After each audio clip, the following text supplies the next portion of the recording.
Hi viewers, நாளைக்கான வீடியோவில் என்ன நடக்கலாம்னு சொல்லிட்டு பார்க்கலாம். வீடியோக்குள்ளே போகிறதுக்கு முன்னாடி நம்ம சேனலை லைக் அண்ட் சப்ஸ்கிரைப் பண்ணிவிட்டு கொஞ்சம் சப்போர்ட் பண்ணுங்கள். வாங்க இப்போ வீடியோக்குள்ளே போகலாம். நம்ம சிவா எப்படியோ பூமியை பார்த்துட்டாரு. பூமி சிவா கிட்ட கேட்குறாங்க, என்ன சிவா நீ மட்டும் தனியாக வந்திருக்க, அம்மா அப்பாலாம் வரலையா அப்படின்னு சொல்லிட்டு கேட்கும்போது சிவா சொல்கிறாங்க, அக்கா அம்மா அப்பா எப்பயோ இறந்துட்டாங்க. உங்கள் அம்மா நினைவாக இருக்கிற இந்த பொம்மையை எப்படியாவது உங்கள் கையில் சேர்க்கணும்னு சொல்லிட்டு தான் நான் உங்களை தேடி அலைஞ்சிட்டு இருந்தேன். நல்ல வேலையாக உங்களை பார்த்துட்டேன் அப்படிங்கிற மாதிரி சொல்ல, இதை கேட்ட பூமி வந்து பயங்கரமாக ஷாக் ஆகுறாங்க. என்ன சிவா சொல்கிற, அம்மா அப்பாவும் இறந்துட்டாங்களா அப்படின்னு சொல்லிட்டு நம்ம பூமி சின்ன வயசில் அவங்க கூட வளர்ந்தது, அவங்க ஸ்கூலுக்கு போனது, அவங்க முன்னாடி டான்ஸ் ஆடினது எல்லாத்தையுமே நினச்சி பார்த்து ரொம்பவே அழுதுகிட்டு இருக்காங்க. அப்போ தான் நம்ம பூமி ஒரு முடிவு பண்ணுறாங்க, சிவா இனிமேட்டு நீ யாரும் இல்லைன்னு நினைக்காத, அக்கா இருக்கேன், அக்கா உன்னைய பத்திரமா பார்த்துக்கிறேன், ஆனால் எங்கள் வீட்டுக்கு உன்னைய கூட்டிகிட்டு போக முடியாது அப்படிங்கிற மாதிரி சொல்ல, இதை கேட்ட சிவா சொல்கிறாங்க, ஏன்க்கா உன்னோட அப்பா என்னை சேர்த்துக்க மாட்டாரா அப்படிங்கிற மாதிரி சொல்ல, இதை கேட்ட பூமி சொல்கிறாங்க, இல்லை சிவா என் அப்பா வந்து ரொம்பவே நல்லவர், அவர் யார் வந்தாலும் வீட்டுக்கு அரவணைச்சு சேர்த்துப்பாரு, ஆனால் எங்கள் அப்பா கூட இருக்கிறவர் ராட்சசி, அவ எனக்கு சொந்தமான யாரையுமே உயிரோட வாழ விட மாட்டா, கண்டிப்பாக உன்னை அவள் ஏதாவது பண்ணிடுவா, அதனால உன்னைய எங்கே வைக்கணும்னு எனக்கு தெரியும் அப்படின்னு சொல்லிட்டு நம்ம பூமி யோசிச்சுட்டு இருக்காங்க. அப்போ தான் செரியோட ஹெல்ப் கேட்குறாங்க. செரிக்கிட்ட எல்லா விஷயத்தையுமே சொல்கிறாங்க. செரி வந்து சிவா கிட்ட சொல்கிறாங்க, இங்கே பாரு சிவா, நான் சொல்கிற மாதிரி நீ ஆக்ட் பண்ணனா கண்டிப்பாக ககன் வீட்லேயே நீ தங்கலாம் அப்படிங்கிற மாதிரி சொல்ல, இது கேட்ட சிவாவும் அங்கே ககன் வந்து ஃபோன் பேசிக்கிட்டு இருக்காங்க, யார் கூடயோ ரொம்ப டென்ஷனாக பேசிக்கிட்டு இருப்பாங்க. அந்த நேரம் பார்த்து நம்ம சிவா ஓடி போயிட்டு ககனோட பாக்கெட்டில் இருக்கிற பர்ஸை எடுத்துருவாங்க. இதை பார்த்ததுமே ககன் பயங்கரமாக டென்ஷன் ஆகி ஓடி போவாங்க. யார்டா நீ எதுக்காக என்னோட பர்ஸை எடுக்கிற அப்படின்னு சொல்லிட்டு சிவாவை பிடிச்சிருவாங்க. சரியும் ஓடி வந்து அவனை போட்டு செம்மையாக அடிப்பாங்க. என்னடா நீ பண்ணிக்கிட்டு இருக்க, எங்கள் அண்ணன் பர்ஸ்லேயே நீ கை வைப்பியா அப்படிங்கிற மாதிரி சிவாவை போட்டு அடிக்க. அப்பதான் சிவா வந்து சொல்லுவாங்க, எங்க அம்மாவை எங்க அப்பா வீட்டை விட்டு துரத்திட்டாங்க அப்படிங்கிற மாதிரி ஒரு கதையை சொல்லுவாங்க. இதை கேட்டதுமே ககனுக்கு அவங்க அம்மா சின்ன வயசுல ககன் அவங்களோட தங்கச்சி இவங்களெல்லாம் எல்லாருமே வீட்டை விட்டு துரத்துனாங்களே அந்த ஞாபகம் தான் வரும். அதனால சிவா மேல நம்ம ககனுக்கு ஒரு பரிதாபம் வரும். சரி நீ எங்கேயும் போகாத, நீ எங்க வீட்டுக்கு வா, உன்னை பார்க்கும்போது சின்ன வயசுல நாங்க பட்ட கஷ்டம் தான் ஞாபகம் வருது அப்படின்னு சொல்லிட்டு நம்ம ககன் வந்து சிவாவை தன்னோட வீட்டுக்கு அழைச்சிட்டு போறாரு. அங்க போனதுமே சாரதா கேட்பாங்க, என்ன ககன் யார் இவங்க அப்படின்னு சொல்லிட்டு கேட்க, அப்போது நம்ம ககன் எல்லா விஷயத்தையுமே சொல்லுவார். அம்மா இவன் பேர் சிவா, அம்மா இவன் வந்து ரொம்பவே கஷ்டப்பட்டுட்டு இருக்கான், நம்மளுக்கு என்ன நிலைமை நடந்துச்சோ அதே தான் இவனுக்கும், அதனால தான் இவனை பார்க்க பாவமாக இருந்துச்சு, நம்ம வீட்டுக்கு கூட்டிகிட்டு வந்தேன் அப்படிங்கிற மாதிரி சொல்ல, இதை கேட்ட பூர்ணி வந்து பயங்கரமாக டென்ஷன் ஆகுறாங்க.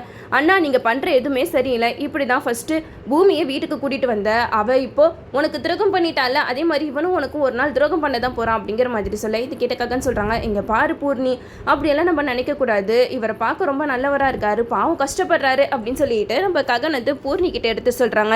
ஆனால் பூர்ணிக்கு சிவாவை இந்த வீட்டில் தங்க வைக்கிறதுல கொஞ்சம் கூட இஷ்டமே இல்லை.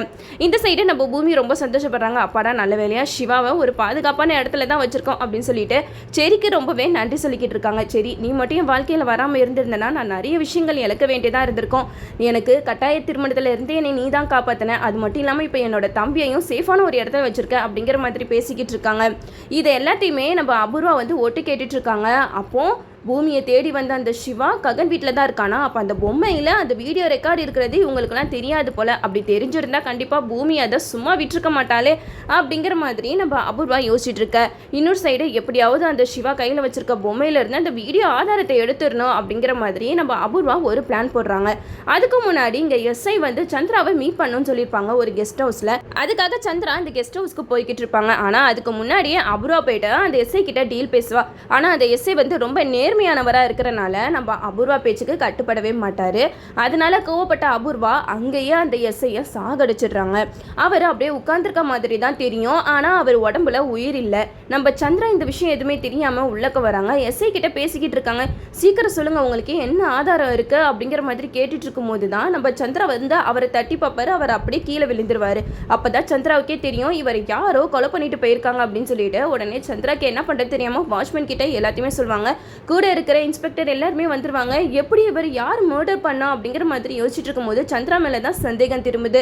சார் நீங்கள் தானே சார் இந்த கெஸ்ட் ஹவுஸ்க்கு வந்தீங்க, உங்களை தவிர யாருமே இங்கே வரல, அப்போ நீங்கள் தான் இந்த மர்டரை பண்ணீங்களா அப்படிங்கிற மாதிரி கேட்க, அதுக்கு சந்திரா சொல்கிறாங்க, இல்லை சார் எஸ்ஐ தான் என்னைய மீட் பண்ணி என்னோட ஒய்ஃப் சோபா சந்திராவோட மரணத்துக்கு பின்னாடி ஏதோ மர்மம் இருக்கா அப்படிங்கிற மாதிரி சொல்லிக்கிட்டு இருந்தாரு, அதை விசாரிக்கிறதுக்காக தான் நானும் வந்தேன், ஆனால் வந்து பார்த்தா அவர் இப்படி இருக்கிறாரு, இதுக்கு முன்னாடி யாரோ வந்து இவரை மர்டர் பண்ணிட்டு போயிருக்காங்க அப்படிங்கிற மாதிரி சந்திரா சொல்ல, இதை கேட்ட இன்ஸ்பெக்டர் இன்ஸ்பெக்டர் சொல்கிறாங்க, ஆமாம் சார், இவர் வந்து என்கிட்ட அப்பப்போ சொல்லிக்கிட்டே இருப்பார், சந்திரா கிட்ட நான் ஒரு விஷயத்த சொல்லணும், அவங்க ஒய்ஃபோட மரணத்தில் ரொம்பவே மர்மங்கள் இருக்கா, அது மட்டும் இல்லாமல் அவங்களுக்கு நெருக்கமான ஒருத்தவங்க தான் ஷோபா சந்திராவை பிளான் பண்ணி மர்டர் பண்ணியிருக்காங்க அப்படிங்கிற மாதிரி அந்த இன்ஸ்பெக்டரும் சொல்லிக்கிட்டு இருப்பாங்க. இதெல்லாம் கேட்டுட்டு சந்திராவுக்கு ஒரு பக்கம் தலையை சுற்றுற மாதிரி ஆகிடும். அப்போ அந்த இன்ஸ்பெக்டர் சொல்லுவாங்க, சார் நீங்கள் தான் இங்கே இருந்தீங்க, அதனால நாங்கள் எப்போ விசாரணைக்கு அழைச்சாலும் நீங்கள் வந்து கரெக்டான டைமுக்கு வந்து நீங்கள் ஒத்துழைப்பு கொடுக்கணும் அப்படிங்கிற மாதிரி சந்திரா கிட்ட சொல்லிடுவாங்க. சந்திரா அந்த எஸ்ஐ மரணத்திலிருந்து ரொம்பவே குழம்பி போயிருப்பாரு. ஒருவேளை இவர் சொன்னது உண்மையாக இருக்குமா, சோபா சந்திரா மரணத்துக்கு பின்னாடி நம்மளுக்கு நெருக்கமானவங்க யாரோ தான் இருக்காங்க, பாவம் இவரை நம்ம கிட்ட ஏதோ உண்மையை சொல்ல வந்தாரு, அதுக்குள்ளே இவங்களை யாரோ கொண்டுட்டாங்க, அப்போனா கண்டிப்பாக சோபா சந்திராவோட மரணம் வந்து இயற்கையான மரணம் கிடையவே கிடையாது, யாரோ பிளான் பண்ணி தான் அவங்கள கொலை பண்ணியிருக்காங்க அப்படிங்கிறத சந்திரா புரிஞ்சுக்கிறாங்க. இந்த சைடு நம்ம ககன் வந்து சிவா கையில் இருக்கிற பொம்மையை தான் பார்க்குறாங்க. அந்த பொம்மையை பார்க்கும்போது பூமி சின்ன வயசில் குழந்தையா இருப்பாங்க இல்லையா, அப்போது ககன் வந்து அந்த பொம்மையில் வச்சு தான் அந்த ட்ரெயினில் வச்சுருப்பாங்க. அது எல்லாமே நம்ம ககனுக்கு ஞாபகம் வருது, அந்த குழந்தை இப்போ எங்கே இருக்குதோ அப்படிங்கிற மாதிரி நம்ம ககன் யோசிச்சுட்டு இருப்பாங்க. சிவா கிட்ட சொல்லுவாங்க, இந்த பொம்மை நான் வச்சுக்கிட்டுமா, இந்த பொம்மையை பார்க்கும்போது எனக்கு ரொம்பவே சந்தோஷமாக இருக்கா அப்படிங்கிற மாதிரி ககன் வந்து சிவா கிட்ட சொல்ல, சிவாவும் தாராளமாக இந்த பொம்மையை பத்திரமா வச்சுக்கோங்க அப்படிங்கிற மாதிரி கொடுத்துட்றாங்க. இந்த சைடு நம்ம அபூர்வாக்கு என்ன பண்ணுறதுனே தெரியல, நம்ம பண்ண தப்பு எல்லாமே வெளியில் வந்துருமோ அப்படிங்கிற மாதிரி அபூர்வா ஒரு பக்கம் மண்டையை போட்டு பிச்சுக்கிட்டு இருக்காங்க. எப்படியாவது ககன் வீட்டில் போயிட்டு அந்த பொம்மையில் இருக்கிற ஆதாரத்தை எடுத்துடணும். நல்ல வேலையா உண்மை தெரிஞ்ச அந்த எஸ்ஐயை போட்டு தள்ளியாச்சு. இனிமேட்டு சந்திரா கிட்ட யார் உண்மையை சொல்வான்னு நானும் பார்க்குறேன். ஆளுக்கு சும்மா என்னைய மாட்டி விடுறதுலே குறியா இருக்கீங்களா, என் மாமா என்ன தவிர வேற யாரையும் நம்ப மாட்டாரு அப்படிங்கிற மாதிரி அபூர்வா ஒரு பக்கம் யோசிச்சுக்கிட்டு இருக்காங்க. சந்திரா அப்போ தான் வீட்டுக்கு வருவார். சந்திரா ஒரு மாதிரி குழப்பத்தில் இருப்பாங்க. அப்போ அப்புறம் அந்த சந்திரா கிட்டே கேட்பாங்க, என்னாச்சு மாமா, உடம்பு சரியில்லையா, உங்களுக்கு டீ போட்டு தரணுமா அப்படிங்கிற மாதிரி கேட்க, அதுக்கு சந்திரா சொல்லுவாங்க, இல்லை அபூர்வா என்னை கொஞ்சம் நேரம் தனியாக விடு, எனக்கு ரொம்ப குழப்பமாக இருக்குது அப்படின்னு சொல்லிட்டு அவர் போயிட்டு தனியாக உட்காந்துருப்பார். நம்ம அபூர்வாக்கு மனசெல்லாம் ஒரு மாதிரியாக இருக்கும். ஒரு வேளை இவருக்கு சந்தேகம் வந்துருச்சா, இவ்வளோ நாளாக அக்காவோட மரணத்துக்கு பின்னாடி எந்த ஒரு காரணமும் இல்லை, அது ஒரு ஆக்சிடென்ட் அப்படின்னு தான் இவர் நினச்சிட்டு இருந்தார். இப்போ என்னென்னா அந்த எஸ்ஐனால் மறுபடியும் அக்காவோட மரணத்தை பற்றி யோசிக்க ஆரம்பிச்சிட்டார் போல அப்படிங்கிற மாதிரி அபூர்வா புரிஞ்சுக்கிறாங்க. சந்திரா கிட்ட போய் பேசுகிறாங்க, மாமா உங்ககிட்ட நான் ஒரு விஷயம் கேட்குறேன், தப்பாக நினச்சிக்காதீங்க, நீங்கள் எதுக்காக இப்படி இருக்கீங்கன்னு சொன்னால் எனக்கும் நல்லா இருக்கும்ல அப்படிங்கிற மாதிரி கேட்க, அதுக்கு சந்திரா சொல்லுவாங்க, இல்லை அபூர்வா நான் இவ்வளோ நாளாக ஷோபாவோட மரணத்துக்கு பின்னாடி எதுவுமே கிடையாது, அது ஒரு ஆக்சிடென்ட் அப்படி தான் நினச்சிட்டு இருந்தேன். ஆனால் இது முழுக்க முழுக்க யாரோ பக்காவாக பிளான் பண்ணி ஷோபாவை மர்டர் பண்ணியிருக்காங்க, இந்த விஷயம் தெரிஞ்ச எஸ்ஐயவே போட்டு தள்ளியிருக்காங்கன்னா பார்த்துக்கோங்க அப்படிங்கிற மாதிரி சந்திரா அபூர்வா கிட்ட எல்லா விஷயத்தையுமே சொல்லிக்கிட்டு இருக்காங்க. இதை கேட்டதுமே அபூர்வா வந்து மனசில் நினைக்கிறாங்க, அந்த எஸ்ஐயை போட்டு தள்ளந்தே நான் தான், என்னை பற்றி உண்மையை உங்ககிட்ட சொல்லுவான், நான் பார்த்துட்டு சும்மா இருக்கணுமா அப்படிங்கிற மாதிரி அபூர்வா மனசில் நினச்சிக்கிட்டு இருக்கா.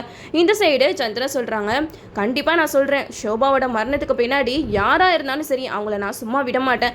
அது மட்டும் இல்லாமல் அந்த எஸ்ஐ ஒரு விஷயம் மட்டும் தெக்க தெளிவாக சொல்லிட்டு போயிட்டாரு, ஷோபாவோட மரணத்துக்கு பின்னாடி யாரும் எனக்கு நெருக்கமானவங்க தான் இருக்காங்கன்னு அவர் சொல்கிறாரு. அப்படி யாராவது இருந்தாங்க கண்டிப்பாக அவங்கள நான் உயிரோடவே விட மாட்டேன், அவங்கள என் கையில் தான் சாகடிப்பேன் அப்படிங்கிற மாதிரி சந்திரா வந்து அபூர்வா முன்னாடி சொல்ல, இது கேட்டால் அபூர்வாக்கு அப்படியே வேர்த்து கொட்ட ஆரம்பிக்குது. நம்ம அபூர்வா வந்து என்ன பேசுறதுன்னே தெரியல, இப்போதைக்கு நம்ம ஏதாவது பேசினா கண்டிப்பாக மாட்டிப்போம் அப்படின்னு சொல்லிட்டு நம்ம சந்திரா வந்து திசை திருப்ப பார்க்குறாங்க. இங்கே பாருங்க மாமா, நீங்கள் தேவையில்லாமல் போட்டு மைண்டை குழப்பிட்டு இருக்காதீங்க, அந்த இன்ஸ்பெக்டருக்கு வேற வேலையே இல்லை, அந்த எஸ்ஐக்கு நிறைய எதிரிகள் இருப்பாங்க, அதனால வந்து அந்த எஸ்ஐயை யாராவது போட்டு தள்ளி போயிருப்பாங்க, அதுக்காக பல வருஷத்துக்கு முன்னாடி இறந்து போன ஷோபா அக்காவோட மரணத்துக்கு காரணமானவங்க தான் அந்த எஸ்ஐயை கொலை பண்ணியிருப்பாங்கன்னு சொல்லிட்டு நீங்கள் யோசிக்கிறீங்களா, அதெல்லாம் ஒன்றுமே இல்லாமம்மா, நீங்கள் தேவையில்லாமல் மனசை போட்டு குழப்பிக்காதீங்க, அவர் ஒரு எஸ்ஐ, அவருக்கு எவ்வளவோ எதிரிகள் இருப்பாங்க, அதெல்லாம் நம்மளுக்கு தெரியுமா, அதில் யாராவது ஒருத்தவங்க அவரை கொலை பண்ணிட்டு போயிருக்கலாம் அப்படிங்கிற மாதிரி சந்திராவை திசை திருப்ப பார்க்குறாங்க. என்னதான் அபூர்வா தன்னோட தப்பை மூடி மறைக்க நினச்சாலும் கண்டிப்பாக அவங்க பண்ண தப்பு என்னைக்காவது ஒரு நாள் வெளியில் வரதான் போகுது, அது ககன் மூலமாக தான் வெளியில் வரும் நான் நினைக்கிறேன், நம்மளும் வெயிட் பண்ணி பார்ப்போம். ஓகே வீவர்ஸ், இந்த வீடியோ உங்களுக்கு பிடிச்சிருந்தா லைக் பண்ணுங்கள், மறக்காமல் நம்ம சேனலை சப்ஸ்கிரைப் பண்ணிடுங்க.